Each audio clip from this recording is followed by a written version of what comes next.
अस्सलाम वालेकुम जुले साथियों, आज जो हमारा first batch of caravan for the restoration of democracy in Ladakh Kargil democratic alliance का जो कल करगिल से निकला था, आज जम्मू से चंडीगढ़ की तरफ रवाना होने जा रहा है। और यहाँ से चंडीगढ़ में हम अपने जो लेह एपेक्स बॉडी का जो कारवान है, जो जनाब सोनम वांगचुक साहब के साथ वहाँ से लेह से आ रहा है और चंडीगढ़ पहुँचा है, और हम उसके साथ शामिल होने जा रहे हैं। और हमारी जो 4 अहम डिमांड्स हैं, जो लेह एपेक्स बॉडी और कारगिल डेमोक्रेटिक अलायंस मुसलसल जिसके लिए स्ट्रगल कर रही है, जिसमें ख़ासकर लद्दाख में डेमोक्रेसी की बहाली, स्टेटहुड दिए जाने, फुल फ्लेज स्टेटहुड की डिमांड, लद्दाख को कानून के 6ठे शेड्यूल में शामिल किए जाने की जो हमारी मांग है, क्योंकि हमारी ज़मीनों का तहफ़्फ़ुज़, कल्चर का तहफ़्फ़ुज़, ग्लेशियर्स का तहफ़्फ़ुज़, इन्वायरमेंट का तहफ़्फ़ुज़ हमारे लिए एक बहुत बड़ा क्रूशल इशू है। और उसके साथ साथ हमारे लिए अनएम्प्लॉयमेंट, जो बढ़ता हुआ बेरोज़गारी है,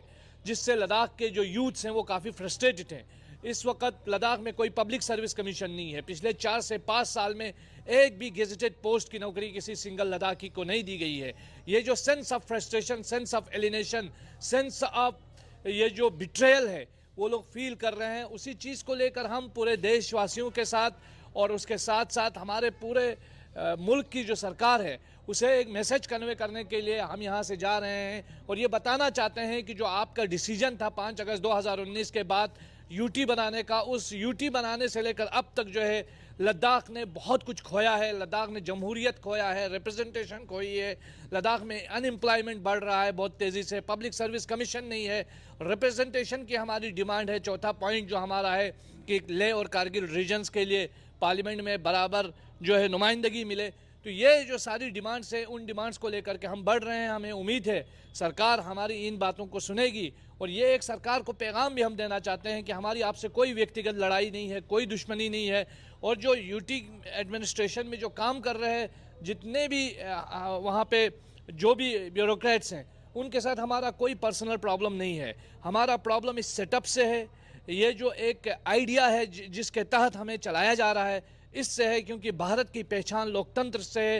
हिंदुस्तान की आज़ादी से लेकर अब तक पहली बार ऐसा हो रहा है कि जम्मू कश्मीर में इंतखाबात हो रहे हैं और लद्दाख के लोग अपनी रिप्रेजेंटेशन से महरूम है, लद्दाख में इंतखाबात नहीं हो रहे हैं। इन्हीं डिमांड्स को लेकर के हमारा ये पीसफुल कारवान आगे बढ़ रहा है।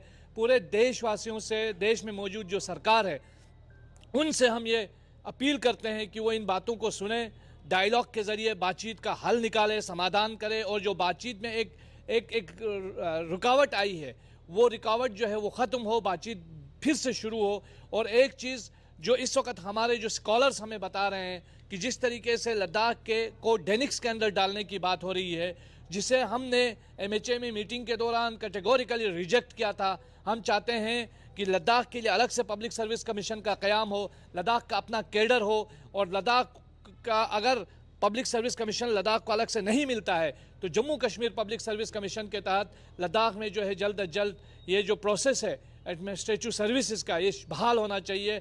और हम उम्मीद करते हैं हिंदुस्तान में जो मौजूद लोग हैं, हिंदुस्तान में मौजूद जो सरकार है, वो लद्दाख के लोगों की डिमांड्स को सुनेगी और उसे सरकार से मनवाने में हमारा साथ देगी। बहुत बहुत शुक्रिया। जय हिंद।